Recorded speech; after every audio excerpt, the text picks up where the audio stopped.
कहाँ होगी बारिश, किस जगह पड़ेगी बर्फ, कहाँ रहेगा कोहरा, कैसा रहेगा तापमान। पर्यटन स्थलों पर क्या रहेगी मौसम की स्थिति, जानने के लिए देखिए मौसम खबर रोजाना शाम 7:30 बजे सिर्फ डीडी किसान पर।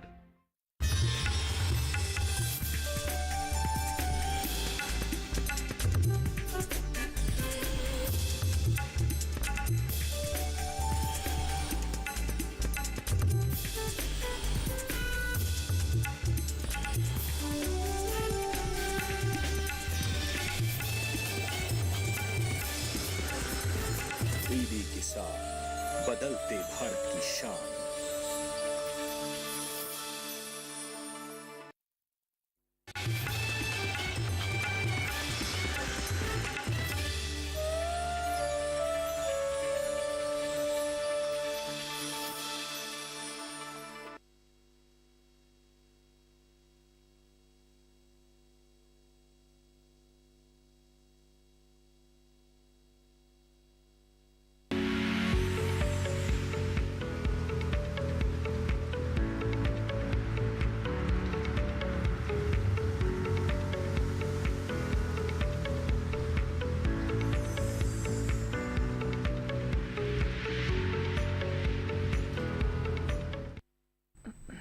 नमस्कार, दूरदर्शन किसान के लाइव फोन इन कार्यक्रम हेलो किसान में आप सभी का स्वागत। मैं हूं आपके साथ अदिति शर्मा। किसान भाइयों बहनों, हमारे इस कार्यक्रम में खेती किसानी के जगत से जुड़े अहम विषयों पर हम चर्चा करते हैं, उनसे संबंधित जानकारियां हम आप तक पहुंचाते हैं। किसी तरह की आपकी समस्याएं होती हैं तो समाधान भी आप तक पहुंचाए जाते हैं। तो आइए आज के हमारे इस कार्यक्रम में किन विषयों पर होने वाली है चर्चा, इसके बारे में आपको सबसे पहले जानकारी दे दें। आज के कार्यक्रम में बात होगी सूरजमुखी की खेती के बारे में, और इसके साथ ही साथ हम आपको बताएंगे ड्रैगन फ्रूट की खेती के बारे में। दोनों ही अहम विषय हैं बागवानी से संबंधित। तो फिर आइए आपको बता दें कि इन विषयों से संबंधित जो भी आपके पास सवाल हैं वो आप हम तक पहुंचा सकते हैं हमारे टोल फ्री नंबर पर कॉल करके। टोल फ्री नंबर है 1800-113060, 1800-113061। ये दोनों हमारे टोल फ्री यानी कि निःशुल्क नंबर हैं, जिस पर आप अगले 1 घंटे के दौरान कॉल करके अपने सवाल हमसे साझा कर सकते हैं, जिनके जवाब हमारे विशेषज्ञ आप तक पहुंचाएंगे। लेकिन एक और माध्यम है जिसके जरिए आप अपने सवाल हम तक पहुंचा सकते हैं, वो है हमारी ईमेल आईडी hellokisan2015@gmail.com हमारी ईमेल आईडी है। इस पर भी आप हमें मेल कर सकते हैं अपने सवाल। तो जैसा कि हमने आपको बताया कि आपके जो भी सवाल होंगे उनके जवाब हमारे विशेषज्ञ आप तक पहुंचाएंगे। तो फिर आइए आज के हमारे जो विशेषज्ञ हैं उनसे आपके परिचय करवा देते हैं। हमारे साथ स्टूडियो में मौजूद हैं डॉक्टर कपिला शेखावत। बता दें आपको, ये वरिष्ठ वैज्ञानिक हैं सस्य विज्ञान संभाग आयराय पूसा नई दिल्ली में। डॉक्टर शेखावत, बहुत बहुत स्वागत आपका। और साथ ही हमारे साथ लाइव जुड़ी हुई हैं डॉक्टर प्रतिमा। बता दें आपको, ये उद्यान वैज्ञानिक है कृषि विज्ञान केंद्र नगीना, बिजनौर, उत्तर प्रदेश में। डॉक्टर प्रतिमा, आपका भी बहुत बहुत स्वागत है। तो आज दोनों ही विशेषज्ञ हमारे साथ उपस्थित हैं जिनसे हमने चर्चा करनी है आज के कार्यक्रम में, दोनों ही विषयों से संबंधित, सूरजमुखी की खेती और ड्रैगन फ्रूट की खेती। तो फिर आइए आज के हमारे इस कार्यक्रम की चर्चा की शुरुआत करते हैं और आपके कॉल्स का हम इंतजार कर रहे हैं। सूरजमुखी पर हम यहाँ पर बात कर लेते हैं। तो डॉक्टर कपिला, क्या कहेंगी हमारे दर्शकों को, सूरजमुखी की जब हम बात करते हैं तो हमारे देश में क्या महत्व है इसका? अदिति जी, देखिए, सूरजमुखी शुरुआत में तो हमारे यहाँ पर एक सजावटी पौधे के रूप में लाया था और गैर परंपरागत फसल है। और शुरुआत में जैसे ऑर्नामेंटल प्लांट्स हमको देखने में बड़ा सुंदर लगता है, लेकिन धीरे धीरे सब देखा गया कि इसमें तेल की मात्रा बहुत अधिक है। तेल की मात्रा जो है, उसके अलावा गुणवत्ता की हम बात करें तो बहुत अधिक जो जितने भी इसमें जो सैचुरेटेड फैटी एसिड्स हैं वो कम होते हैं। तो जैसे आजकल मतलब उच्च रक्तचाप या हाई ब्लड प्रेशर की या हार्ट डिजीजेज के से जितने भी लोग पीड़ित हैं, उन सब के लिए एक बहुत ही आइडियल और आदर्श तेल होता है। उसके अलावा इसके अंदर बहुत ज़्यादा प्रोटीन की मात्रा पाई जाती है। जो हम तेल निकाल लेते हैं उससे खली में करीब 40 से 45% तक प्रोटीन पाया जाता है। पशुओं के लिए बहुत लाभदायक है। हमारे देश में लगभग 2 मिलियन हेक्टेयर के क्षेत्रफल पर इसकी खेती की जाती है और करीब 2.5 से 3 मिलियन टन इसका उत्पादन हम प्रतिवर्ष करते हैं। तेल की गुणवत्ता के माध्यम से, और उसके और बहुत सारे उपयोग हैं। जैसे मान लीजिए कि एक तो बहुत सुपाच्य है, और आजकल आपने देखा होगा ना कि हम एक बैलेंस्ड डाइट, आप आजकल सब लोग बहुत हेल्थ कॉन्शियस की हो गए हैं। और सबसे बड़ी बात है अदिति जी की तेल के संदर्भ में, खाद्य तेलों के संदर्भ में हमारे देश को आत्मनिर्भर बनाना है। तो सूरजमुखी की हम बात करें तो ये प्रकाश तापमान के प्रति असंवेदनशील है, तीनों ही ऋतुओं में भरपूर इसकी खेती की जा सकती है, लगभग संपूर्ण भारतवर्ष में। तो एक बड़ा ही महत्वपूर्ण फसल है जिसके बारे में हम 12 मास इसका उत्पादन लिया जा सकता है और देश के लगभग हर क्षेत्र में उत्पादन लिया जा सकता है। तो किस तरह से आप शुरुआत कर सकते हैं सूरजमुखी की खेती की, हमारी विशेषज्ञ से विस्तार से जानेंगे, लेकिन उससे पहले दिखाते हैं आपको हमारी विशेष रिपोर्ट।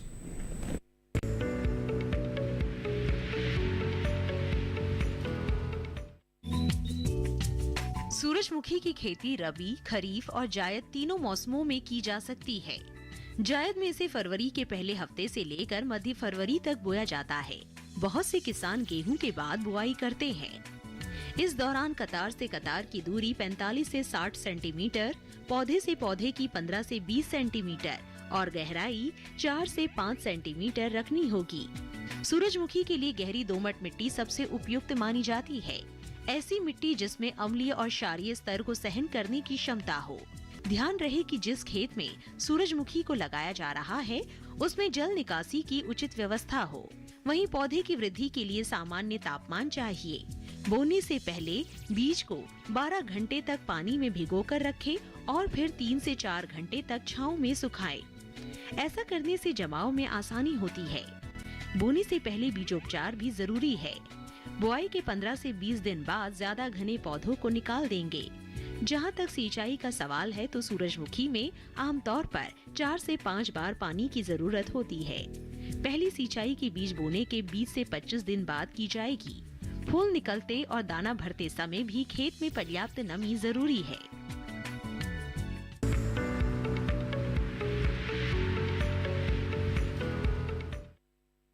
तो देखिए अभी आपने एक विशेष रिपोर्ट, आइए इसी के साथ हमारी चर्चा को आगे बढ़ाते हैं और हमारी दूसरी विशेषज्ञ डॉक्टर प्रतिमा का यहाँ रुख कर लेते हैं।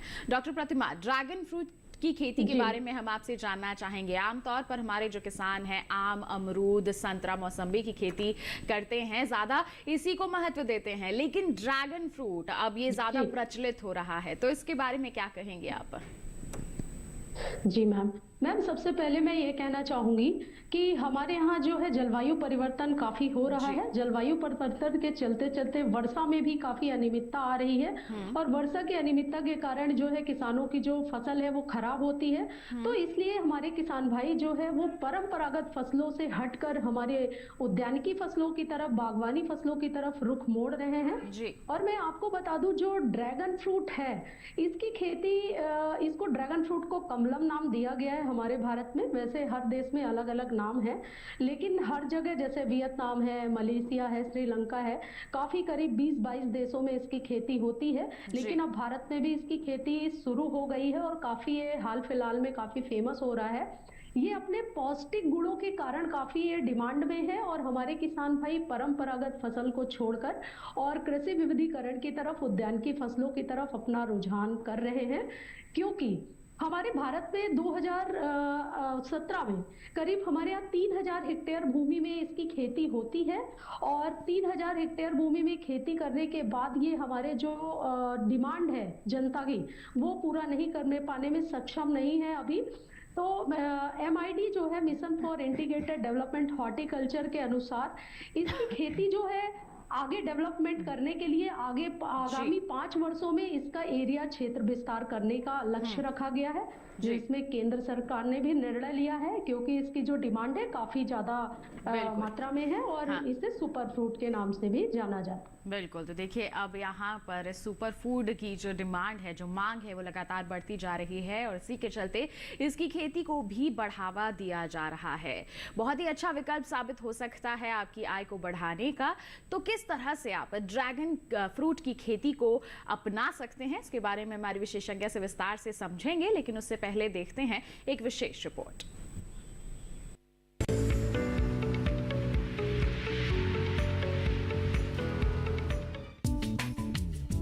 ड्रैगन फ्रूट कैक्टस फैमिली का पौधा है। इसे पिताया भी कहा जाता है। इसका तना गुदेदार और रसीला होता है।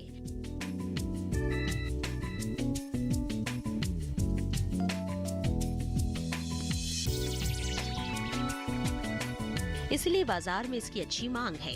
हालांकि भारत में ड्रैगन फ्रूट की खेती को शुरू हुए ज्यादा समय नहीं हुआ, लेकिन इसकी लोकप्रियता में तेजी से इजाफा देखा जा रहा है। इसीलिए किसान पारंपरिक फसलों की खेती के साथ मोटा मुनाफा देने वाली फसलें भी लगा रहे हैं। ड्रैगन फ्रूट की खेती की बात करें तो भारत में इसकी खेती महाराष्ट्र, गुजरात, तमिलनाडु, कर्नाटक और आंध्र प्रदेश में शुरू हुई। लेकिन अब ऐसे स्थानों में भी सफल उत्पादन लिया जा रहा है जहां कम उपजाऊ मिट्टी व अपर्याप्त पानी है, लेकिन बलुई दोमट मिट्टी में इसकी अच्छी पैदावार ली जा सकती है। इसकी खेती करने के लिए सबसे पहले गड्ढे खोदकर विशेष प्रकार से बने कंक्रीट के खंभे गाड़े जाते हैं। 2 खंभों के बीच की दूरी 2 मीटर होनी चाहिए।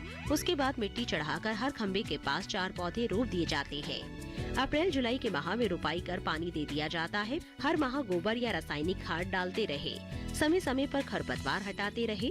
कुछ दिन बाद इसकी जड़ें खंभों को जकड़ने लगती हैं और 8 माह में पौधे खंभों के बराबर हो जाते हैं।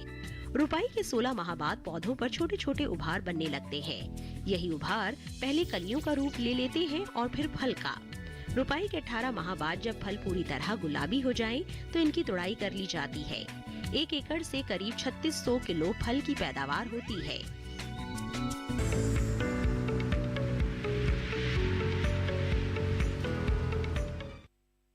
तो जाना आपने ड्रैगन फ्रूट की खेती के बारे में, नजर डाली एक विशेष रिपोर्ट पर। इसी के साथ बढ़ते हैं, हमारे आज के कार्यक्रम के पहले कॉलर आनंद प्रताप सिंह गोंडा उत्तर प्रदेश से जुड़ गए हमारे साथ। आइए जाने उनका सवाल। हेलो। हाँ जी नमस्कार। जी नमस्कार, स्वागत आपका कार्यक्रम में, पूछिए अपना सवाल। जी, उत्तर प्रदेश के वातावरण को ध्यान में रखते हुए सब्जी कौन सी किस्म लगावे कि अच्छा पैदावार मिल सके और मिट्टी किस प्रकार की होनी चाहिए? आप सूरजमुखी के बारे में जानना चाहते हैं, ड्रैगन फ्रूट के बारे में?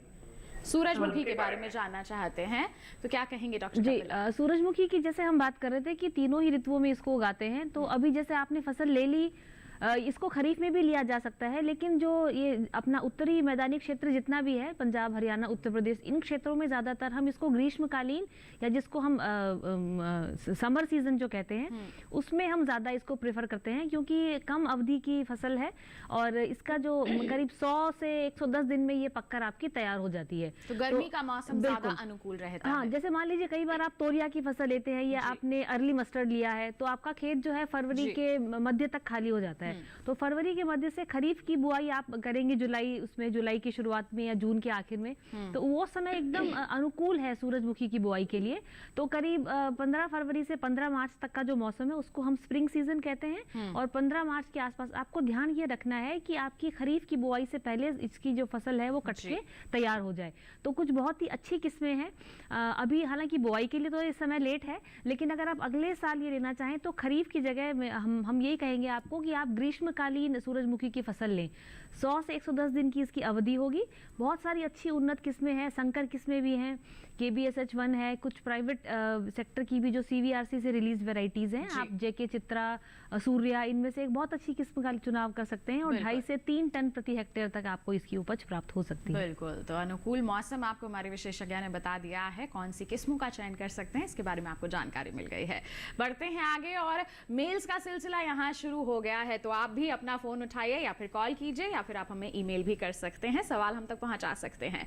अख्तर बेगम जी की मेल आई है, इन्होंने पूछा है how to grow dragon fruit plants in Noida and also where to buy the plants. तो नोएडा में किस तरह से कर सकते हैं ड्रैगन फ्रूट की खेती और कहां से इन्हें पौध मिल सकती है, क्या कहेंगी डॉक्टर प्रतिमा?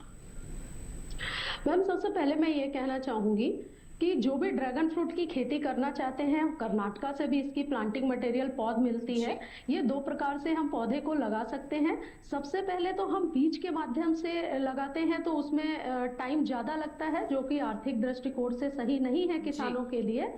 लेकिन यदि वो पौध के माध्यम से, कटिंग के माध्यम से इसकी खेती करते हैं, तो इसमें 2 वर्ष में उनको फल की प्राप्ति हो जाती है। पहले वर्ष तो उनको सैंपल फ्रूट मिलेंगे कुछ थोड़ा बहुत देखने को, और दूसरे साल से उसमें फल काफी मिलने लगेगा उन्हें। और इसके बाद वो खेती कैसे करे, तो खेती के लिए जो मिट्टी का चयन है वो बलुई में दोमट मिट्टी होना चाहिए। या रेतीली मिट्टी हो, वैसे तो ये किसी भी प्रकार की मिट्टी में इसकी खेती हम कर सकते हैं। जैसे ये नोएडा की बात कर रहे हैं डॉक्टर प्रतिमा, तो नोएडा है, दिल्ली के आसपास का क्षेत्र हो गया, यहाँ पर की जा सकती है ड्रैगन फ्रूट की खेती? मैम बिल्कुल की जा सकती है। मैं आपको बता दूं, दिल्ली में भी काफी क्षेत्र में ये हो रही है, और जहाँ पे मैं नगीना बिजनौर हूँ, बिजनौर से भी दिल्ली कोई ज्यादा दूर नहीं है। यहाँ का हमारे इधर का क्लाइमेट बहुत ही अच्छा है, और ड्रैगन फ्रूट की खेती बहुत ही आराम से हम इसकी खेती कर सकते हैं। और इसकी खेती के लिए जहाँ का भी तापमान 20 से लेकर और 30 डिग्री सेल्सियस होता है, वहां पर हम इसकी खेती आसानी से कर सकते हैं। न्यूनतम तापमान 7 डिग्री सेल्सियस और मैक्सिमम अधिकतम तापमान 40 डिग्री सेल्सियस पर हम इसकी खेती तो को बिल्कुल हम कह सकते हैं अख्तर बेगम जी, आप नोएडा में भी आसानी से ड्रैगन फ्रूट की खेती कर सकते हैं। और कहां से आप अच्छी पौध ले सकते हैं ये हमारे विशेषज्ञ ने आपको बता दिया है। और अगर आप कर्नाटक का रुख नहीं करना चाहते तो बिजनौर का भी आप रुख कर सकते हैं। बढ़ते हैं आगे, एक और मेल आई है हमारे पास अंकुर सहाय जी की आजमगढ़ उत्तर प्रदेश से, और ये लिखते हैं कि सूरजमुखी में पत्ती झुलसा रोग होने के कारण कौन कौन से होते हैं, और इस रोग से सूरजमुखी की फसल को कैसे बचाया जाए, क्या कहेंगी डॉक्टर कपिला? जी, पत्ती झुलसा जो है वो एक मतलब फंगल डिजीज है, और सबसे पहले तो इसमें एक और कई बार सिम्टम ऐसे आते हैं जो हम किसी एक बीमारी के कारण नहीं होते, कई चीज़ों का एक मिक्स इफेक्ट भी होता है। तो सबसे पहले तो आपको बीज उपचार करना होगा। तो जैसे इसकी संकर अगर आप किस्म लेते हैं तो करीब आपको 8 से 10 किलोग्राम बीज की मात्रा की आवश्यकता होगी। संकुल या कॉम्पोजिट लेते हैं तो 15-16 किलोग्राम बीज की आवश्यकता होती है। सबसे पहले आप इसका सीड ट्रीटमेंट जरूर करें। कैप्टान या थीराम या इन दोनों का एक कॉम्बिनेशन भी आता है। 2 ग्राम कैप्टान 1 ग्राम थीराम को प्रति किलोग्राम बीज की दर से आप उपचारित करते हैं तो आपको आगे जो है इन बीमारियों से आपको छुट्टी मिल सकती है। इसके अलावा अगर आप किसी जैविक विकल्प पर जाना चाहें तो ट्राइकोडर्मा एक बहुत अच्छा विकल्प है। उसकी 10 से 12 ग्राम प्रति किलोग्राम बीज की दर से उपचारित करने के बाद में आप बीज की बुआई करें। लेकिन इस सब के बावजूद भी अगर आपको खेत में झुलसा रोग की समस्या आती है बाद में, तो आपको कोई आप मैंकोजेब जैसे एक फफूंदनाशक है, उसकी करीब 2 ग्राम मात्रा प्रति लीटर पानी की दर से घोल के आप छिड़काव कर सकते हैं। 15 दिन के अंतराल बाद आप दूसरा भी छिड़काव कर सकते हैं। तो इससे आपको इस रोग से छुटकारा मिल सकता है। जी बिल्कुल, तो देखिए आप क्या कर सकते हैं अंकुर जी, हमारे विशेषज्ञ ने बता दिया है। एक और कॉलर हमारे साथ यहाँ पर जुड़ गए हैं, मुकेश जी, आइए जान लेते हैं उनका सवाल क्या है। हेलो, हम ड्रैगन फ्रूट की खेती करना चाह रहे हैं। जी, ड्रैगन फ्रूट की खेती आप करना चाह रहे हैं, जानकारी हासिल करना चाहते हैं, इसके बारे में आपको जागरूक करेंगे, लेकिन उसके लिए थोड़ा सा आपको करना होगा यहाँ पर इंतजार। हम रुक रहे हैं एक छोटे से ब्रेक के लिए मुकेश पटेल जी, और आपके सवाल का जवाब ब्रेक के बाद जरूर आप तक पहुंचाया जाएगा। कहीं मत जाइए, देखते रहिए हमारा लाइव फोन इन कार्यक्रम हेलो किसान, बने रहिए दूरदर्शन किसान पर।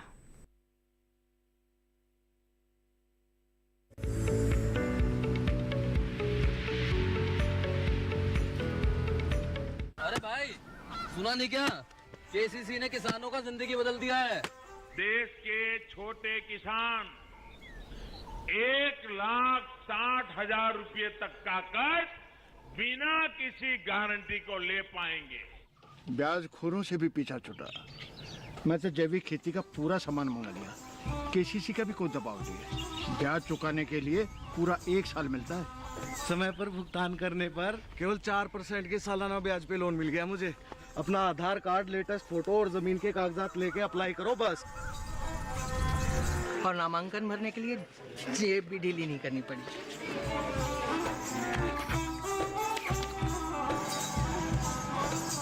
चाचा, उधार चुकाने के 24 घंटे के बाद उतने ही पैसे वापस निकाल सकते हैं। केसीसी ने किसानों की जिंदगी वाकई बदल दी है। तो आप भी किसान क्रेडिट कार्ड अपनाएं और सहजता से ऋण पाएं।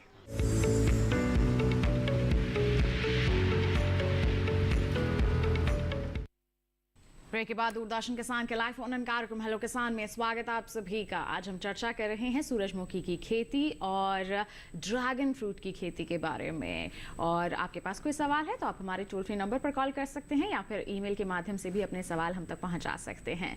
ब्रेक पर जाने से पहले मुकेश पटेल जी हमारे साथ जुड़े थे, जिन्होंने ड्रैगन फ्रूट की खेती के बारे में जानना चाहा था, और इसी संबंधित एक और सवाल हमारे पास आया है। आइए उसे भी कार्यक्रम में शामिल कर लेते हैं। एक और कॉलर राज जी हमारे साथ फोन लाइन पर जुड़ गए हैं। हेलो, हाँ जी नमस्कार, स्वागत आपका कार्यक्रम में। आप क्या सवाल पूछना चाहते हैं? हम ड्रैगन फ्रूट लगाना चाहते हैं, कौन कौन सी वैरायटी और कहाँ से पौध मिल सकती है? बिल्कुल, तो देखिए हमारे किसान भाई जागरूक हो रहे हैं, ड्रैगन फ्रूट की खेती के बारे में जानना चाहते हैं, कहाँ से ये पौध ले सकते हैं, वैरायटी के बारे में जानना चाहते हैं। और एक ईमेल भी अभी अभी मेरे पास आ गई है अरविंद राठी जी की, इन्होंने भी यही पूछा है, ड्रैगन फ्रूट की जानकारी दें। तो डॉक्टर प्रतिमा, देश के हर क्षेत्र से लगभग अभी हमारे किसान यही पूछ रहे हैं, 3 सवाल तो हमारे पास आ ही गए हैं, ड्रैगन फ्रूट की खेती की जानकारी दें। जी मैम, ड्रैगन फ्रूट की खेती जैसा मैंने अभी बताया है कि हर प्रकार की जलवायु मिट्टी में कर सकते हैं, सिर्फ उस एरिया में नहीं होती जहां पे ज्यादा बारिश होती है, क्योंकि इसमें फंगल इन्फेक्शन होने की संभावना रहती है। इसलिए जहां जहां पे बारिश ज्यादा होती है वहां उस एरिया में नहीं कर सकते। बाकी ऑल ओवर इंडिया हम इसकी खेती कर सकते हैं। और दूसरी बात किस्म की बात है, तो किस्म इसमें 3 प्रकार की किस्में हैं जो अपने रंग और स्वाद और बीजों के अकॉर्डिंग उन्हें विभाजन किया है 3 भागों में। एक तो सफेद गूदे वाली लाल रंग का फल होता है, एक सफेद गूदे वाला पीले रंग का फल होता है और एक लाल गूदे वाला लाल रंग का फल होता है। तो जो सफेद गूदे वाला लाल रंग का फल होता है वो इंडिया में ज्यादा उगाया जाता है, उसकी खेती ज्यादा होती है। उसका जो पल्प है अंदर का, तो गूदा है वो सफेद होता है, बाहरी कलर लाल होता है। और लेकिन इसका जो डिमांड है मार्केट में, रेट है वो 100 रुपए किलो, 150 रुपए किलो तक ही मिलता है। तो इसका जो और अन्य वैरायटियों से थोड़ा रेट कम है। बाकी एक आता है सफेद गूदे वाला पीले रंग का फल, ये इसकी डिमांड बहुत ज्यादा है और ये काफी स्वीट वैरायटी है और अंदर से गूदा सफेद होता है, बाहर से पीला होता है। लेकिन हमारे इंडिया में अभी इसकी खेती थोड़ा कम हो रही है। तीसरी वैरायटी है लाल गूदे वाला लाल कलर का फल, ये इसकी डिमांड बहुत ज्यादा है, इसको लोग काफी डिमांड करते हैं, काफी ये फेमस है, काफी अट्रैक्टिव है। और इसी की डिमांड क्योंकि इसका गूदा अंदर से लाल होता है और बाहर भी लाल होता है। और जो इसमें पाए जाते हैं बीज, वो कीवी की तरह छोटे छोटे काले कलर के बीज पाए जाते हैं। जी, तो ये 3 प्रकार की वैरायटी होती हैं जिनका चयन हमारे किसान कर सकते हैं। ज्यादा प्रचलित हम कह सकते हैं लाल कलर का ड्रैगन फ्रूट जिसका गूदा सफेद रंग का होता है वो ज्यादा प्रचलित है, लेकिन अगर अन्य वैरायटियों को भी अपनाते हैं तो उससे ज्यादा मुनाफा मिल सकता है। और जहां ज्यादा बारिश हो वहां पर आप इसकी खेती ना ही करें तो बेहतर रहता है, क्योंकि इसमें कई तरह की समस्याएं आ सकती हैं। और भी विस्तार से जानकारी लेंगे हमारी विशेषज्ञ से, लेकिन यहाँ पर मैं डॉक्टर कपिला का रुख करना चाहूंगी। डॉक्टर कपिला, सूरजमुखी के बारे में आपने बताया कि गर्मियों का अगर मौसम है, ऐसे में इसमें उत्पादन लेना काफी अच्छा रहता है, तो बुआई के समय सावधानियां क्या बरतनी चाहिए? हाँ, देखिए सारी जो सबसे पहले तो खेत का चुनाव ऐसा आपने अपनी रिपोर्ट में भी बताया जिसमें जल निकास की अच्छी सुविधा हो और खेत का स्लोप अच्छा हो। पीएच जो आपका जो पीएच मान है वो उदासीन के आसपास होना चाहिए। बहुत अधिक अम्लीय और बहुत अधिक क्षारीय जो है वो इसके उत्पादन को प्रभावित करती हैं। तो खेत का चयन आपने कर लिया और उसके बाद खेत की तैयारी बहुत ही महत्वपूर्ण है। ग्रीष्मकालीन की जब हम बात कर रहे थे तो आपको पलेवा देकर ही खेत तैयार करना होता है, यानी कि बुआई से पहले जो हम प्री सोइंग इरिगेशन जिसको कहते हैं वो आपको पानी लगाना होगा। खेत जब स्थिति में आ जाए तो आप इसको अच्छी तरह से जुताई करें। एक गहरी जुताई के बाद में एक कल्टीवेटर से या एक हल्की जुताई करने के बाद में पंक्ति से पंक्ति इसकी बुआई करते हैं। और अगर आप संकर किस्म का चुनाव कर रहे हैं तो थोड़ी सी स्पेसिंग ज़्यादा होती है, करीब 60 सेंटीमीटर से पंक्ति की दूरी और 15 सेंटीमीटर जो है आपकी पौधे से पौधे की दूरी को रखना चाहिए। बीज उपचार के बारे में भी हमने बात कर ली। 8 से 10 किलोग्राम प्रति हेक्टेयर की दर से संकर किस्में, संकुल किस्में 15 से 16 किलोग्राम प्रति हेक्टेयर। तो आप इन बातों का ध्यान रखिए, खेत की अच्छी तरह से बुआई करिए। और खरपतवार के नियंत्रण के लिए भी आपको देखना होगा। आप बुआई के जस्ट बाद मान लीजिए 1 से 2 दिन के भीतर ही, जब तक अंकुरण शुरू नहीं होता तब तक आप एक पेंडिमिथलिन नामक खरपतवार नाशक है उसका जरूर करें। जी, तो अगर बारिश शुरुआती तैयारियां हैं जो हमारे किसान कर सकते हैं, सूरजमुखी की बुआई आपने की है तो। और भी संबंधित जानकारियां लेंगे, लेकिन एक कॉलर जुड़ गए हैं मंडी हिमाचल प्रदेश से, नागेंद्र सिंह नेगी जी। आइए जाने उनका क्या सवाल है। हेलो मैडम, नमस्कार। जी नमस्कार, स्वागत आपका कार्यक्रम में, पूछिए अपना सवाल। मैडम, मैं हिमाचल प्रदेश के सरकाघाट मंडी से बोल रहा हूँ जी, अपना सवाल पूछिए। जी मैडम, मैं ड्रैगन फ्रूट के बारे में पूछना चाह रहा था कि क्या ये मध्य हिमाचल के क्षेत्र में भी पैदा हो सकता है? और विदेशों में बहुत पॉपुलर कहा जाता जाता है तो इसकी ऐसी क्या फूड वैल्यू है या इसकी कौन सी बीमारियों के लिए, इलाज के लिए कि इतना महंगा ये बिकता है? क्या ये सेब की जगह ले सकता है? क्या ये पालमपुर एग्रीकल्चर यूनिवर्सिटी में मिल सकता है? और इसमें मेहनत और खर्चा कितना होता है? वैसे कैक्टस वैरायटी जो है हमारे यहाँ पर खड्डों नालों के और गाछड़ियों में होता है, तो ये खेतों में हो सकता है या गाछड़ियों में भी पैदा हो सकता है जी? बिल्कुल। डॉक्टर प्रतिमा, क्या कहेंगी आप, मध्य हिमाचल में क्या इसकी खेती की जा सकती है? मैम बिल्कुल की जा सकती है। वहाँ पे प्लेस नहीं है, लेकिन टेरेस में हम इसकी खेती आराम से कर सकते हैं। और दूसरी बात है कि हेल्थ बेनिफिट्स तो ये अपने कलर और आर्थिक महत्व के कारण ना फेमस होकर इसके हेल्थ बेनिफिट बहुत ज़्यादा हैं इस ड्रैगन फ्रूट में, जो कि काफ़ी इंडस्ट्रीज में इसकी डिमांड है। हेल्थ बेनिफिट की बात करूँ तो इस समय डायबिटीज़ एक खतरनाक बीमारियों में से एक कॉमन नॉर्मल है, लेकिन उसको बहुत ही डेंजरस बीमारी की उसमें शामिल किया गया है। तो जिसे इसमें कई सारे पोषक तत्व विद्यमान होते हैं, जैसे आपका फ्लेवोनॉइड एसिड है आपका, और ये आपका एस्कॉर्बिक एसिड है। बहुत सारे एंटीऑक्सीडेंट के इसमें गुण पाए जाते हैं, जो कि हमारे ब्लड में जो शुगर का लेवल है उसको बढ़ने से रोकता है। और यदि पेट संबंधी कोई बीमारी है या किसी को कैंसर है, जैसे लेडीजों में ब्रेस्ट कैंसर होता है, तो इसमें एक एंटी इन्फ्लेमेटरी और एंटी ट्यूमर करके इसमें एक एंटीऑक्सीडेंट पाया जाता है, जो कि ब्रेस्ट कैंसर से भी काफी बचाता है। इसी प्रकार से जैसे अर्थराइटिस के पेशेंट हैं जिन्हें जोड़ों में दर्द रहता है, उठने बैठने में परेशानी होती है, वो भी इससे काफ़ी अच्छे से निजात पा सकते हैं और उन्हें भी काफ़ी हेल्पफुल हो सकता है। इसके अलावा अलग जैसे डेंगू की समस्या है, डेंगू में क्या होता है कि इसमें इसके बीज में, इसके सीड में ही ऐसे गुण होते हैं जिसे बोलते हैं एंटी मलेरियल, तो इसके गुण पाए जाते हैं जिससे डेंगू में बहुत ज्यादा जल्दी किसी की हालत खराब हो जाती है, तो उसको कंट्रोल करने में काफी मददगार होता है। बिल्कुल। तो इसके हम कह सकते हैं कि स्वास्थ्य के लिहाज से जो फायदे हैं वो बहुत ज्यादा हैं। तो जैसे इन्होंने एक सवाल ये भी किया था कि इनके क्षेत्र में पालमपुर में क्या इसकी पौध उपलब्ध हो सकती है इन्हें? मैम पालमपुर का मुझे आइडिया नहीं है, लेकिन इन्हें पौध यदि ये बिजनौर से या कर्नाटका से या महाराष्ट्र से ये पौध ऑनलाइन मंगा सकते हैं।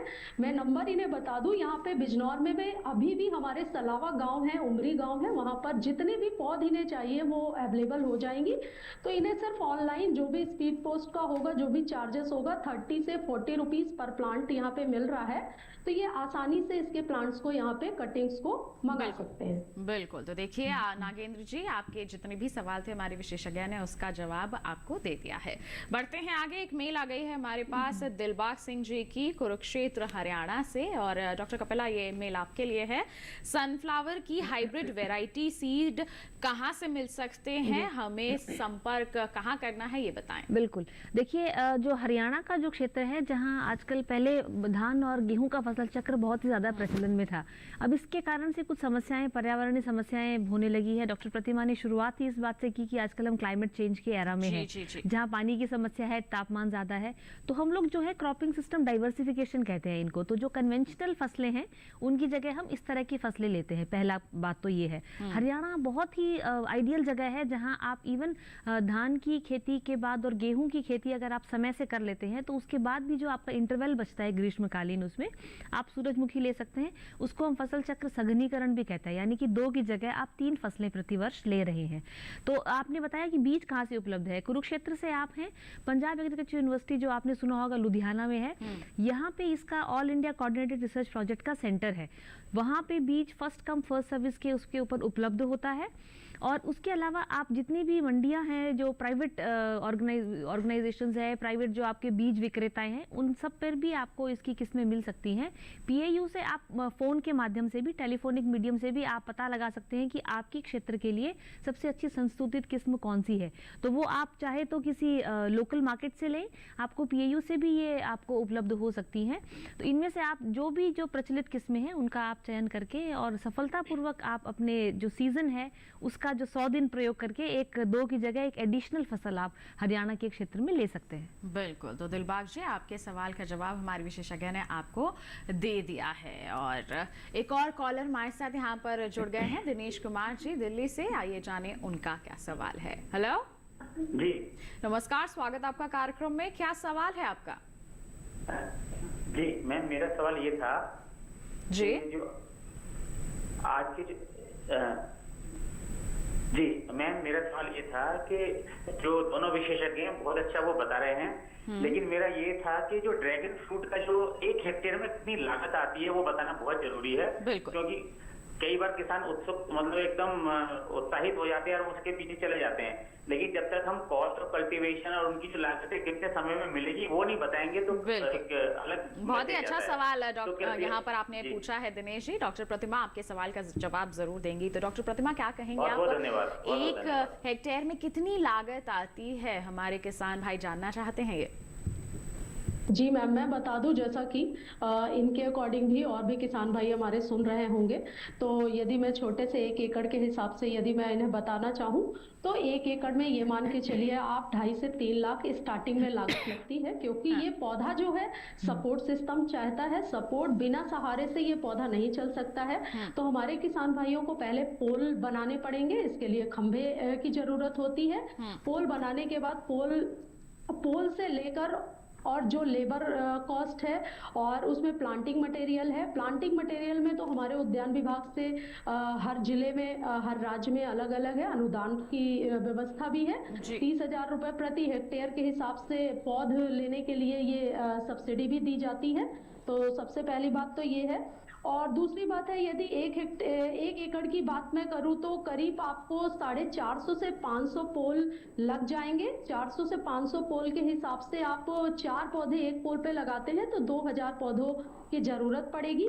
और एक पौधे की जो कॉस्ट है वो आप मान के चलिए 30 से 40 रुपीज की कटिंग मिलती है। और टोटल इनका 1 एकड़ में जो खर्चा आएगा वो करीब आएगा आपका 2.5 से 3 लाख रुपए। स्टार्टिंग में खर्चा ज्यादा है, लेकिन मैं ये बताना चाहूंगी कि जो ड्रैगन फ्रूट की खेती है आपको स्टार्टिंग में खर्च आएगा, लेकिन ये रेगुलर 25 वर्षों तक आपको कुछ भी नहीं करना है, सिर्फ खाद पानी के सहारे ही रहेगा। इसके बाद आपको जो प्रॉफिट होता है वो आप 1 एकड़ में मान के चलिए कि आपको अच्छा अगर आपने केयर किया तो 5 से 10 लाख रुपए पर एकड़ के हिसाब से भी फार्मर्स इसका बेनिफिट ले रहे हैं और काफी ये कारगर सिद्ध हो रहा है। काफी वो ड्रैगन फ्रूट की खेती की तरफ रुझान भी कर रहे हैं। शुरुआती लागत यहाँ पर जरूर लगती है, लेकिन आगे चलकर आपको ज्यादा कोई प्रबंधन नहीं करना है, देखरेख थोड़ी बहुत कीजिए, खाद पानी का प्रबंधन कीजिए, तो आपको अच्छा मुनाफा ये दिलवा सकती है फसल। जैसे आपने कहा डॉक्टर प्रतिमा की यहाँ पर अनुदान राशि भी दी जाती है, हमारे किसानों को इसमें मदद मिल सकती है। ऐसे में बहुत जरूरी हो जाता है कि एक नई फसल की अगर आप और बढ़ रहे हैं तो उसके बारे में जानकारी हासिल कर लें। प्रशिक्षण कहाँ ले सकते हैं हमारे किसान? प्रशिक्षण हमारे किसान भाई जो नजदीकी कृषि विज्ञान केंद्र है वहां भी जाकर प्रशिक्षण ले सकते हैं। उद्यान विभाग जो होता है वहां भी जाकर ये प्रशिक्षण ले सकते हैं और ऑनलाइन भी ये कांटेक्ट कर सकते हैं। यदि बहुत ही कोई इंटरेस्टेड है तो हमारे भी कृषि विज्ञान केंद्र से ये सारी इंफॉर्मेशन नॉलेज ले सकते हैं।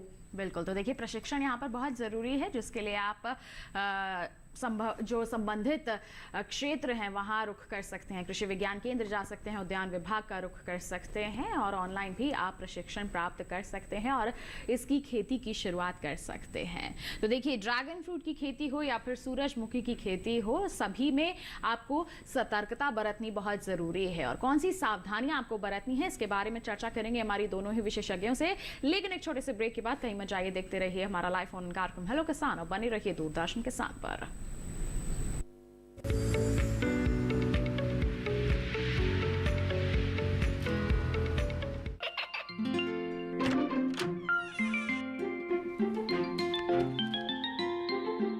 ये क्या हो रहा है?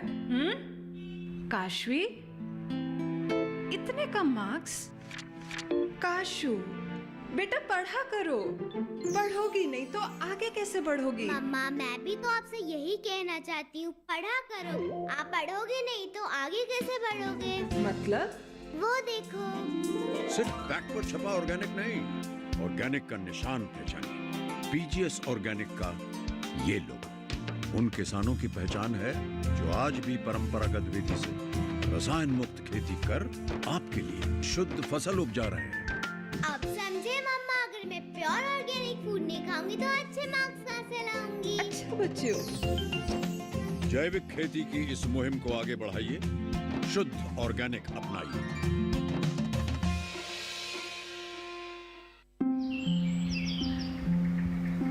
अरे अरे अरे क्या कर रहा है? इधर इधर इधर, हम बोल रहे हैं तेरे बीजू का। पुतला बोल रहा है? हाँ, पक्षियों से तो हम खेत को बचा लेते हैं, पर इन घातक रसायनों से कैसे बचाएं? मतलब? देख बेटा, तू जो ये अंधाधुंध रसायन मिलाता है ना, मिट्टी की सेहत बिगड़ने लगी है। और जब माटी ही कमजोर पड़ जाएगी तो उपज कैसे सेहतमंद होगी? अरे पहले ऐसा नहीं था। पूछना अपने बड़े बुजुर्गों से, कैसे फसल लहलहाती थी, शुद्धता झलकती थी।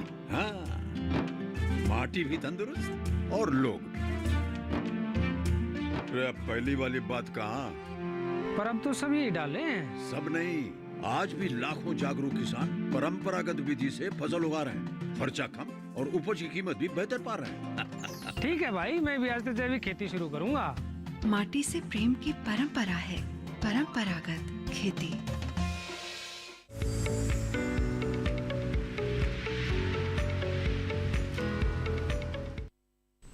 ब्रेक के बाद दूरदर्शन किसान के लाइव फोन इन कार्यक्रम हेलो किसान में स्वागत आप सभी का। आज हम चर्चा कर रहे हैं सूरजमुखी की खेती और ड्रैगन फ्रूट की खेती के बारे में। आपके पास कोई सवाल है तो आप हमें कॉल कर सकते हैं या फिर ईमेल कर सकते हैं, अपने सवाल हम तक पहुंचा सकते हैं। और आपके सवालों के जवाब आप तक पहुंचाने के लिए हमारे साथ उपस्थित हैं हमारी विशेषज्ञ। तो इसके साथ आइए हमारी चर्चा को हम आगे बढ़ाते हैं। डॉक्टर कपिला का मैं यहाँ पर रुक करना चाहूंगी। डॉक्टर कपिला, किसी भी फसल की गुणवत्ता बेहतर बनाए रखने के लिए, बढ़वार को अच्छा बनाए रखने के लिए जरूरी हो जाता है पोषक तत्व प्रबंधन करना। इसके बारे में क्या कहना चाहेंगे आप? जी, पोषक तत्वों की बात करें तो पौधे के सही बढ़वार और उत्तम उपज के लिए हमें करीब 17 पोषक तत्वों की आवश्यकता होती है। लेकिन मोटा मोटी ज्यादातर जो जितने भी माइनर जो या जिनको हम सूक्ष्म पोषक तत्व कहते हैं वो हमें मिट्टी से ही उपलब्ध हो जाते हैं। लेकिन लगातार खेती लेते रहने से, और आपने अभी अपने एडवर्टाइजमेंट में भी दिखाया कि जो मिट्टी की क्षमता है वो कम होती जा रही है, इसलिए हमको ज्यादा से ज्यादा जैविक स्रोतों के ऊपर जाना चाहिए। अगर पूर्णतः जैविक आप नहीं भी करें तो हम बोलते हैं समेकित पोषक तत्व प्रबंधन या इंटीग्रेटेड न्यूट्रिएंट मैनेजमेंट, उस एस्पेक्ट पे आप जरूर जाएं, जिसमें बायो फर्टिलाइजर्स हैं और आपके जितने भी जैविक, हमने जैसे हम FIM की बात करते हैं तो आपको करीब 10 टन प्रति हेक्टेयर की दर से जो सड़ी गली गोबर की खाद है वो आपको साल में एक बार जरूर इस्तेमाल करनी चाहिए। वो आप खरीफ के मौसम में भी लगा सकते हैं, और अगर खरीफ के मौसम में नहीं लिया है आप तो ग्रीष्मकालीन जो है, क्योंकि उसके बाद बारिश का मौसम आता है और ये सब जो खाद है वो मिट्टी में मिल जाती है। तो सूरजमुखी की जहाँ तक बात है, 10 टन प्रति हेक्टेयर की दर से गोबर की खाद आप इस्तेमाल करें। नाइट्रोजन की करीब इसको 80 किलोग्राम मात्रा चाहिए, फॉस्फोरस की 60 किलोग्राम और पोटेशियम जो एक बहुत ही महत्वपूर्ण पोषक तत्व है उसकी करीब 40 किलोग्राम मात्रा चाहिए। और क्योंकि ये एक तिलहन फसल है तो इसमें सल्फर बहुत ही अधिक महत्वपूर्ण पोषक तत्व हो जाता है, उसकी करीब 40 किलोग्राम प्रति हेक्टेयर की दर से आपको लगाना होगा। और चूंकि सनफ्लावर का पौधा या सूरजमुखी का पौधा आप सभी ने देखा है, उसको आश्चर्य होगा आपको कि एक फूल में 1000 से 2000 तक दाने होते हैं। तो ये जो सीड फिलिंग का जो है उसमें बोरोन का बहुत महत्वपूर्ण योग है। तो नाइट्रोजन, फास्फोरस और पोटेशियम के अतिरिक्त 40 किलोग्राम सल्फर और 1 किलोग्राम बोरोन प्रति हेक्टेयर की दर से आपको सूरजमुखी में जरूर देना चाहिए। बिल्कुल, तो पोषक तत्व प्रबंधन किस तरह से करना है आपको सूरजमुखी के खेत में आपने जान लिया। बढ़ते हैं आगे। नांदेड़ महाराष्ट्र से हमारे साथ नारायण सोलंकी जी फोन लाइन पर जुड़ गए हैं। हेलो, नमस्कार मैडम जी। नमस्कार, स्वागत आपका कार्यक्रम में। पूछिए अपना सवाल। हाँ, मेरा सवाल ये मैडम कि चंद्रमुखी खेती कैसे करें और कौन से दवा का छिड़काव करें? बिल्कुल, सूरजमुखी के बारे में जानना चाहते हैं या फिर ड्रैगन फ्रूट के? नहीं, सूरजमुखी के बारे में जानना चाहते हैं, क्या कहें? नारायण जी, महाराष्ट्र से आप हैं। महाराष्ट्र से सूरजमुखी की कई उन्नत किस्में, संकर किस्मों का भी बहुत सारी निकली है। फुल्ले रविराज एक बहुत अच्छी किस्म है, आपके यहाँ से निकली है। उसके अलावा PSFH 118 उसकी सीरीज की कई किस्में हैं। सनफ्लावर हाइब्रिड्स बहुत सारी हैं। तो ये आपको आपके किसी भी निकटतम KVK में आप सलाह करें, आपको ज़रूर उपलब्ध होगी। और जो आपके पास 2 महत्वपूर्ण मौसम हैं जिसमें आप सूरजमुखी की खेती कर सकते हैं, खरीफ या रबी। रबी में अगर आप कोई और महत्वपूर्ण फसल नहीं ले रहे तो ये जितने भी, जैसे मान लीजिए कॉटन के बाद आपके यहाँ कपास होता होगा तो उसके बाद आप इसको ले सकते हैं। और इसमें तो क्योंकि अगर आप रबी में अगर लेंगे तो थोड़ी सी अवधि ज़्यादा होती है, 120 दिन की करीब फसल होगी। फरवरी फरवरी के माह में आपका जो खेत है वो खाली हो जाएगा। और आप बोल रहे थे कि दवाई छिड़कनी है, तो मतलब दवाई तो क्यों छिड़कनी है बिना किसी बीमारी या किसी कीड़े के? आप कोशिश करिए कि ज़्यादा से ज़्यादा आपकी मिट्टी की उर्वरा शक्ति ही अच्छी हो। दवाई शायद आप किसी बीमारी के संदर्भ में जान रहे हैं, तो आजकल उसके लिए भी बहुत सारे हमारे पास जैविक विकल्प हैं। अगर फफूंद जनित कोई भी बीमारी है तो आप 3 से 4 किलोग्राम सल्फर प्रति हेक्टेयर की दर से अगर छिड़काव करते हैं तो पौधे की बढ़वार अच्छी होगी, तेल की मात्रा अच्छी होगी और आपको इन बीमारियों से छुट्टी मिलेगी। बहुत सारे हमारे पास जैविक कीटनाशक भी हैं। नीम सीड कर्नल ऑयल है, जैसे नीम के निबोली का सत आप घर पे भी बना सकते हैं, उसका 5% घोल छिड़काव करें। कम से कम आप अजैविक या इनऑर्गेनिक चीज़ों पे आप या केमिकल या सिंथेटिक चीज़ों पे कम से कम जाके अगर आप ऑर्गेनिक विकल्प पे लेते हैं तो आपको उसकी प्रीमियम प्राइस भी मिलती है। इसका मिनिमम सपोर्ट प्राइस करीब मतलब 5500 प्रति क्विंटल के हिसाब से है। तो अगर आप पूर्णतः जैविक अगर करते हैं तो आपको मार्केट में उसका प्रीमियम प्राइस या अधिक जो है प्राइस भी आपको मिलेगा। तो ऐसे किसी विकल्प को आप जरूर चुनें। बिल्कुल। तो नारायण जी, आपके सवाल का जवाब हमारे विशेषज्ञ ने आपको दे दिया है। बढ़ते हैं आगे। नंद स्वरूप मिश्रा बाराबंकी उत्तर प्रदेश से हमारे साथ जुड़ गए हैं। हेलो। हाँ नमस्ते।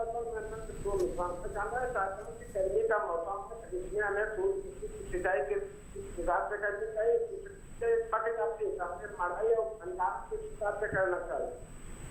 सूरजमुखी में सिंचाई प्रबंधन के बारे में आप जानना चाहते हैं? जी देखिए, सूरजमुखी के अंदर कुछ मतलब पानी के या नमी के लिए कुछ संवेदनशील या क्रांतिक अवस्थाएं जिनको हम बोलते हैं। मैडम ने अपनी रिपोर्ट में भी शुरू में बताया कि जब फूल खिलने लगे और दाना भरने लगे, ये 2 अवस्थाएं ऐसी है जिनमें किसी भी हाल में नमी की कमी नहीं होनी चाहिए। ग्रीष्मकालीन अगर आप सूरजमुखी की फसल ले रहे हैं तो मैंने बताया कि पहले भी बताया कि पलेवा जो हम देते हैं उससे हम खेत की तैयारी करते हैं। उसके अलावा लगभग 3 सिंचाई की इसमें आवश्यकता होती है, 30 दिन पे, 60 दिन पे और 90 दिन पे। तो वो 2 क्रांतिक अवस्थाओं को आप ध्यान रखिए। दाना भरने के समय नमी की कमी नहीं होनी चाहिए, तो दाना अच्छा भरता है, उसमें जो तेल की मात्रा है वो भी अधिक होती है। तो करीब 30 दिन के अंतराल पे अगर आप एक सिंचाई, और अगर उस समय एक आधी बारिश हो जाती है तो आपको उस इरिगेशन को स्किप करके आप और 15 दिन उसको डिले कर सकते हैं। बिल्कुल। तो नंद स्वरूप जी, आपके सवाल का जवाब आपको मिल गया है। और इसी के साथ एक मेल हमारे पास आ गई है नरेंद्र कुमार जी की, और इन्होंने लिखा है, मैं झांसी उत्तर प्रदेश से लिख रहा हूं। मैंने ड्रैगन फ्रूट का सैंपल के रूप में 4-5 पौधे लगाए हुए थे। पिछले 1 साल से मेरे पास लगे हुए हैं, जिनमें ग्रोथ बहुत ही कम हो रही है। इसकी ग्रोथ को बढ़ाने के लिए हम कौन सा फर्टिलाइजर दे सकते हैं और किस तरह से ध्यान रखना चाहिए? और साथ ही झांसी उत्तर प्रदेश में ड्रैगन फ्रूट की पौध कहां से उपलब्ध हो सकती है? क्या कहेंगे डॉक्टर प्रतिमा? मैम सबसे पहले मैं ये बताना चाहूंगी कि जो सैंपल 1 साल का पौधा है और 1 साल के पौधे में इन्होंने स्टार्टिंग में गड्ढे में क्या अप्लाई किया वो तो मुझे नहीं पता, लेकिन पहले 2 वर्षों तक इसमें आप 250 ग्राम जो है नीम की खली और 10 से 15 किलोग्राम गोबर की खाद और 300 ग्राम नाइट्रोजन, 200 ग्राम फास्फोरस और 200 ग्राम पोटास की मात्रा हम प्रति पौधे के हिसाब से हर वर्ष देते हैं। जब 4 से 5 वर्ष का पौधा हो जाता है तो इसकी मात्रा को बढ़ा देते हैं। तो ये पोषक तत्व तो बहुत ही आवश्यक होते हैं। और स्टार्टिंग में जब गड्ढा बनाते हैं तो गड्ढे का जो डिस्टेंस रखते हैं 60-60 सेंटीमीटर लंबाई, गहराई, चौड़ाई से गड्ढा तैयार करते हैं और उसमें भी मिट्टी और कंपोस्ट, गोबर की खाद और इसके अलावा 100 ग्राम सुपर फास्फेट और नीम की खल मिलाकर इसके बाद पौधे की रोपाई करते हैं और तुरंत सिंचाई कर देते हैं। तो 1 साल का पौधा है इसलिए अभी ग्रोथ कम है, लेकिन दूसरे वर्ष से वो पौधा ठीक हो जाएगा। उन्हें 300 ग्राम नाइट्रोजन, 200 ग्राम फास्फोरस और 200 ग्राम पोटास की मात्रा उन्हें अप्लाई करना है। वो भी इस मात्रा को 3 बार में अप्लाई करना है, एक साथ नहीं। सबसे पहले जब अप्रैल महीने में जब फूल आने से पहले आधी मात्रा उन्हें 1/3 अप्लाई करना है। इसके बाद आगे जून जुलाई में जब फल का विकास होता है उस टाइम पे उस मात्रा को अप्लाई करना है हाफ, और आधी जो बची हुई मात्रा है वो जब फल आ जाए इसके बाद दिसंबर के महीने में उन्हें आधी मात्रा को अप्लाई करना है। तो 3 भागों में हमें खाद और उर्वरक को देना चाहिए। बिल्कुल। तो किस तरह से आपको प्रबंधन करना है नरेंद्र जी, हमारे विशेषज्ञ ने आपको बता दिया। और इनका एक और सवाल था कि झांसी उत्तर प्रदेश में पौध क्या उपलब्ध हो सकती है? मैम ये उनको नजदीकी जो कृषि विज्ञान केंद्र है या एग्रीकल्चर यूनिवर्सिटी है वहां से वो संपर्क कर ले, और यदि वहां नहीं मिलता है तो वो कहीं से भी, कर्नाटका में भी बहुत सारे संस्थान हैं, हमारे यहाँ भी है, हमारे कृषि विश्वविद्यालय सरदार पटेल यूनिवर्सिटी है, और दूसरी बात हमारे कृषि विज्ञान केंद्र नगीना से भी संपर्क स्थापित करके उन्हें जो भी पौध चाहिए, मैंने जो रेट आपको बता दिया 30 से 40 रुपए कटिंग के हिसाब से वो मिल जाएगा। बहुत सारे किसान भाई हैं जिनके पास कटिंग रेडी है। जी, तो आप कहाँ संपर्क कर सकते हैं आपने जान लिया। बढ़ते हैं आगे, पिथौरागढ़ उत्तराखंड से हमारे साथ मनोहर जी फोन लाइन पर हैं। हेलो हेलो जी, नमस्कार, स्वागत है आपका कार्यक्रम में। क्या सवाल है आपका?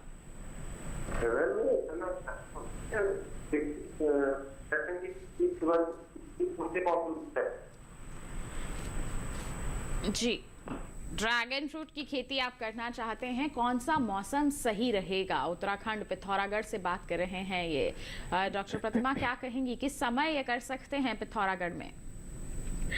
पिथौरागढ़ में मैम जहां तक है, ये वैसे तो इसके जो पौध लगती है वो सीजन है आपका मार्च अप्रैल से स्टार्ट होकर और सितंबर अक्टूबर तक हम इसकी खेती कर सकते हैं। और दूसरी बात, जलवायु, हर प्रकार की जलवायु में हम इसकी खेती कर सकते हैं, चाहे वो ट्रॉपिकल हो या सब ट्रॉपिकल, उष्ण है या उपोष्ण कटिबंधीय क्षेत्र है, उसमें हम इसकी खेती कर सकते हैं।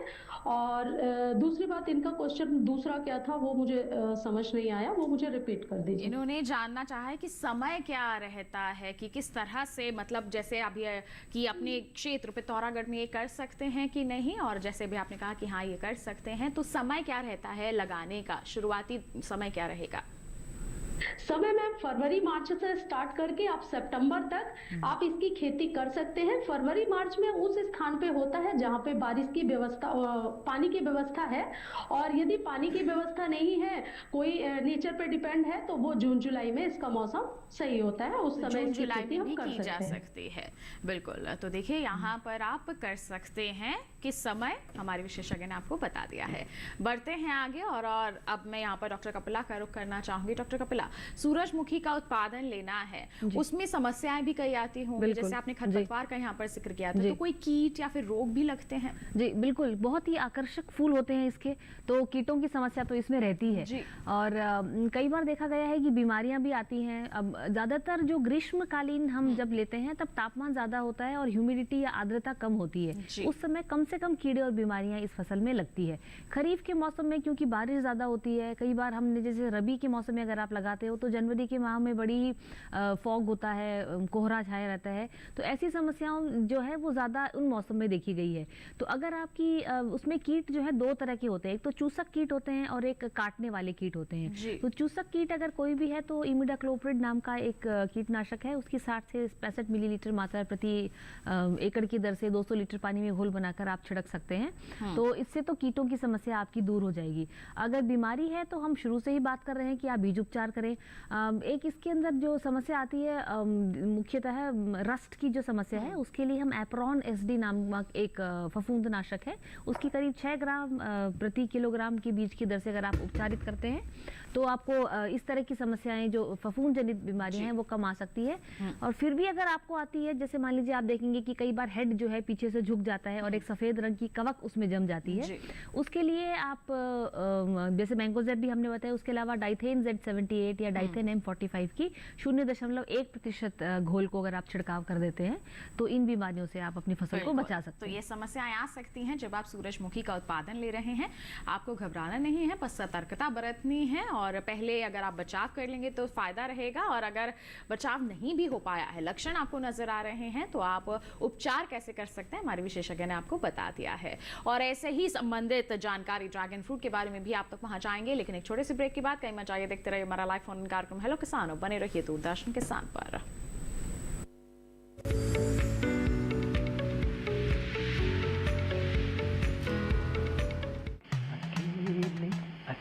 अरे वाह भैया, अकेले अकेले। अरे तू भी ले, पर खाएगा कैसे? मैं ऑर्गेनिक खेती की बात कर रहा रे बेटे। अकेले अकेले खेती कब तक करेगा? मतलब गांव में 20-25 किसानों का समूह बना के पंजीकरण करवा ले, फिर सरकारी ट्रेनिंग भी मिलेगी और मुफ्त जैविक बीज खाद भी। फिर पीजीएस ऑर्गेनिक की सरकारी मोहर के साथ तेरी उपज आकर्षक पैक में पहुंचेगी बड़े बाजार तक। अच्छा, हाँ, अरे भाई कहाँ चल दिया? सबको साथ लाने, आमदनी बढ़ाने। तो किसान भाई समझ गए ना, साथ मिलकर ऑर्गेनिक खेती कीजिए, अपनी परंपरा को आगे बढ़ाइए, ज्यादा मुनाफा कमाइए। माटी से प्रेम की परंपरा है परंपरागत खेती।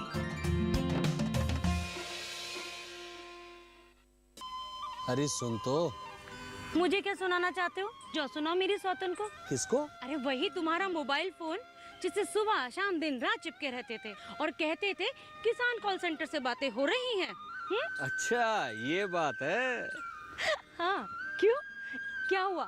अब बात नहीं होती क्या? अब तो झट से बात हो जाती है। ऐसा क्या?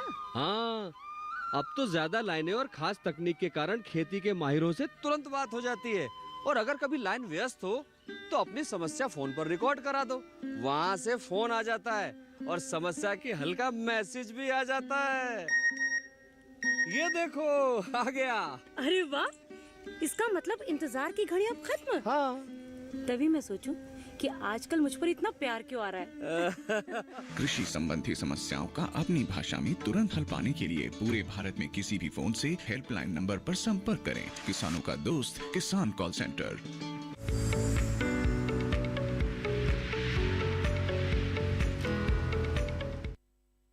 बाद दूरदर्शन किसान के लाइव फोन इन कार्यक्रम हेलो किसान में आप सभी का फिर से स्वागत।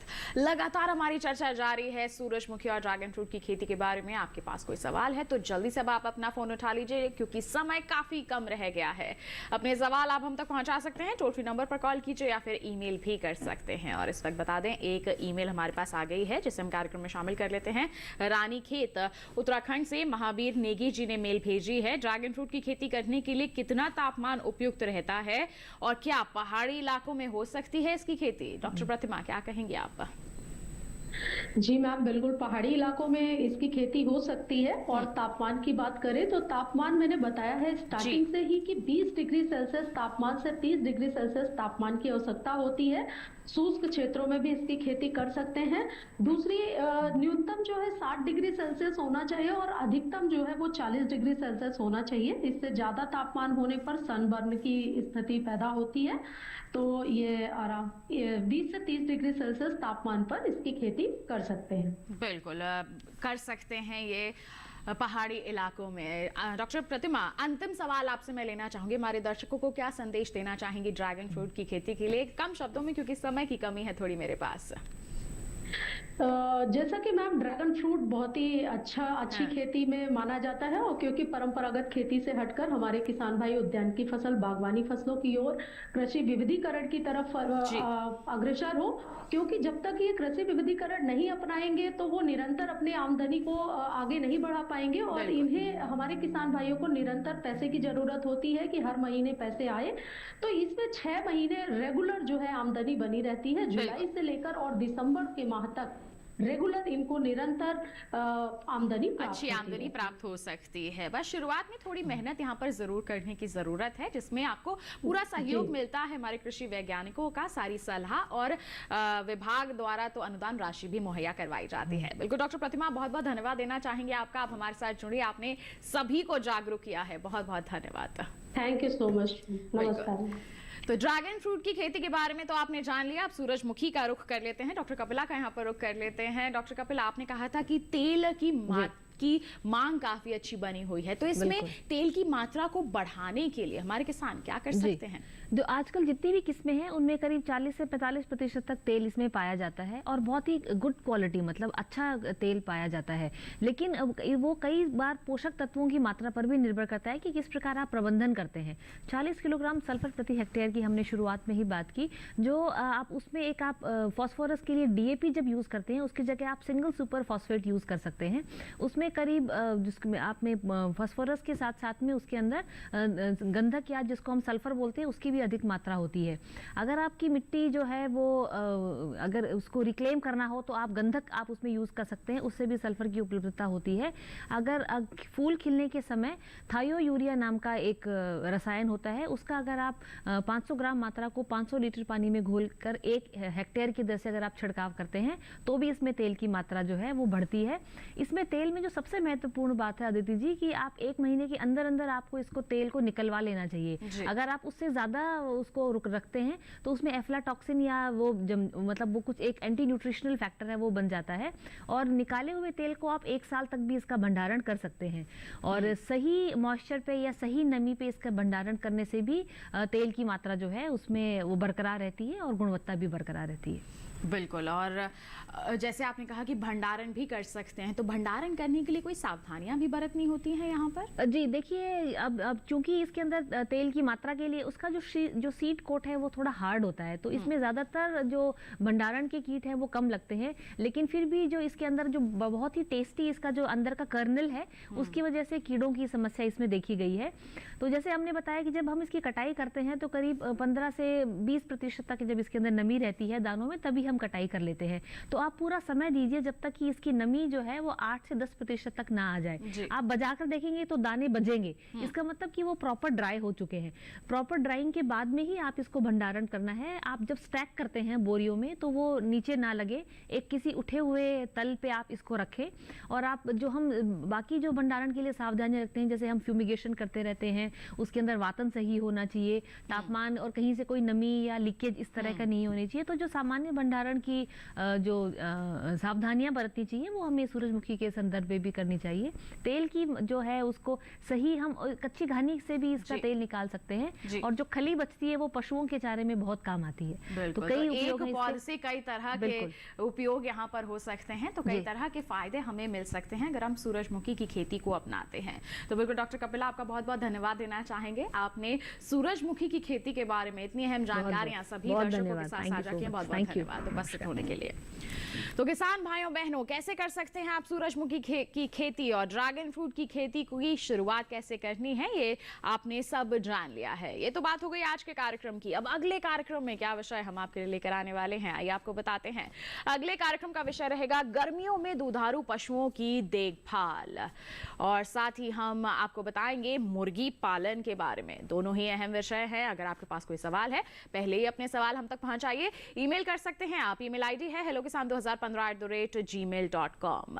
आप सोशल मीडिया प्लेटफॉर्म के माध्यम से जुड़ सकते हैं। फेसबुक है, ट्विटर है, इंस्टाग्राम है, इन तीनों ही प्लेटफॉर्म्स के माध्यम से अपने सवाल हम तक पहुंचा सकते हैं, या फिर डीडी किसान कॉल सेंटर नंबर पर कॉल करके अपने सवाल रिकॉर्ड करवा सकते हैं। 1800-113-060 इसका नंबर है। सोमवार से शनिवार सुबह 6 बजे से रात के 10 बजे तक आप कॉल कीजिए, अपने सवाल रिकॉर्ड करवाइए, हम कार्यक्रम में जरूर शामिल करेंगे, और हमारे टोल फ्री नंबर तो रहेंगे ही। साथ ही एक और विशेष जानकारी है आपके लिए। दोबारा देखना है हमारा ये कार्यक्रम तो क्या करना है, टीवी स्क्रीन पर दिखाए जा रहे इस QR कोड को स्कैन करना है, सीधा पहुंचेंगे आप हमारे YouTube चैनल पर, और हमारे तमाम हेलो किसान के एपिसोड्स आप देख सकते हैं, पुनः जागरूक हो सकते हैं। तो इसी के साथ किसान भाइयों बहनों, आज के लिए बस इतना ही। अगले अंक में फिर होंगे हाजिर, तब तक के लिए दीजिए इजाजत, लेकिन आप बने रहिए दूरदर्शन किसान पर। नमस्कार।